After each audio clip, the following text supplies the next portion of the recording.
কোরআনের পাখি আল্লামা দেলাওয়ার হোসেন সাইদি রহমতুল্লাহ আলাইহি উনি শুধু বলেছিলেন এই দেশে জালেমরা ইঁদুরের গর্ত পাবে না, আল্লাহ ঠিক মিলিয়ে দিয়েছে। উনি বলেছিলেন এই দেশ থেকে একটু নাড়া দেওয়া হবে, দিল্লি গিয়ে পড়বে, ঠিক তাই পড়েছে। কেন 29টা প্রদেশ আছে ওই দেশে, একটা প্রদেশে যে পড়লো না, একেবারে দিল্লি গিয়ে পড়েছে। কথা একেবারে খাপের খাপ, মমতাজের বাপ মিলে যাচ্ছে। উনি আর একটা স্বপ্নের কথা বলেছিলেন এই দেশে জালেমদের নাকের ডগায় কালেমার পতাকা পথ পথ করে উড়বে। আল্লাহ মনে হচ্ছে ওই স্বপ্ন সামনে বাস্তবে রূপ দিতে যাচ্ছেন। আল্লাহ যেন এটা দেখে মরার তৌফিক আমাদের দেন, বলেন আমিন। আমি মুসা নবীর কথা বলছিলাম এই কারণে, ওই জামানায় সবচাইতে ভয়ঙ্কর জাতি ছিল মুসা নবীর বিরুদ্ধে যারা, এমনকি তার সাথে যারা ছিল তারাও ভয়ঙ্কর ছিল। এমন এমন প্রশ্ন করতো নবীকে, আমরা আল্লাহকে দেখতে চাই। হযরত মুসা 12 জন নকিব নিয়ে গেলেন, 12 জন এলাকার 12 জন মন্ত্রী মনে করেন, তোর পাহাড়ে নিয়ে আল্লাহকে বলে রব্বুল আলামিন আমি দেখতে চাই। আল্লাহ সাফ জবাব দিলেন, লাং তারনি, আমাকে দেখা সম্ভব না। হযরত মুসা আলাইহিস সালামের সাথে যে 12 জন নকিব ছিল, আল্লাহ পাক এবার তাদেরকে বললেন, ওয়ালাকাদ আখাযাল্লাহু মিসাকা বানি ইসরাঈল, আমি অঙ্গীকার নিয়েছিলাম, আমি আল্লাহ ওয়াদা নিয়েছিলাম। বনি ইসরাঈলদের কাছ থেকে অঙ্গীকার নিয়েছেন কে?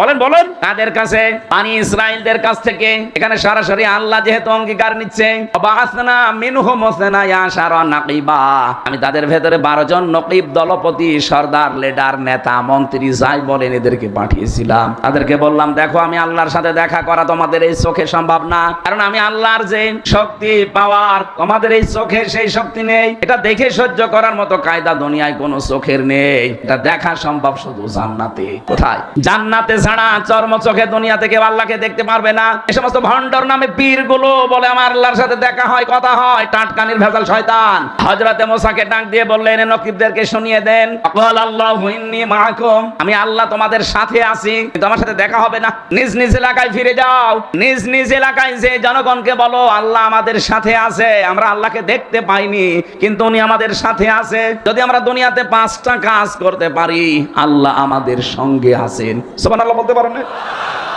এই পৃথিবীতে 4,500 ধর্মের মানুষ এখন আমরা বাস করি। যে যেই ধর্মে আছি প্রত্যেকেই তার ধর্মের যার ইবাদত করা হয়, আমরা চাই তিনি যেন আমাদের সাথে থাকে। আমরা যেন চাই আল্লাহ আমাদের সাথে থাক, আমাদের আল্লাহর রহমত আমাদের সাথে থাক। কথা বলেন না কেন? হিন্দুদেরকে জিজ্ঞাসা করেন, তারাও তাদের দেবতাকে সঙ্গে থাকে, এটা চাই। নবীজির জামানায় একজন মুশরিক এসেছিল, হাতে একটা মূর্তি, ডাক দিয়ে বললেন, মূর্তি কেন? বলো, হুজুর আমার মূর্তি নাই, আমার খোদা, আমি এর ইবাদত করি, সব সময় এর সঙ্গে রাখি, না জানি কখন কোন বিপদে পড়ি, এজন্য কোন সময় এর হাত ছাড়া হয় না, একে আমি কাছে রাখি সব সময়। তো পোশাক পায়খানায় তো এর নিয়ে যাওয়া যায় না, এটা নের সম্মানার্থে আমি রাস্তার পাশে রেখে কাজ করতে গেলাম। কাজ করে এসে দেখি ওর মাথা থেকে পা পর্যন্ত পুরা ভিজা। মনে করলাম খোদার গা ভেজা, মনে হয় কোনো বরকতের পানি হবে।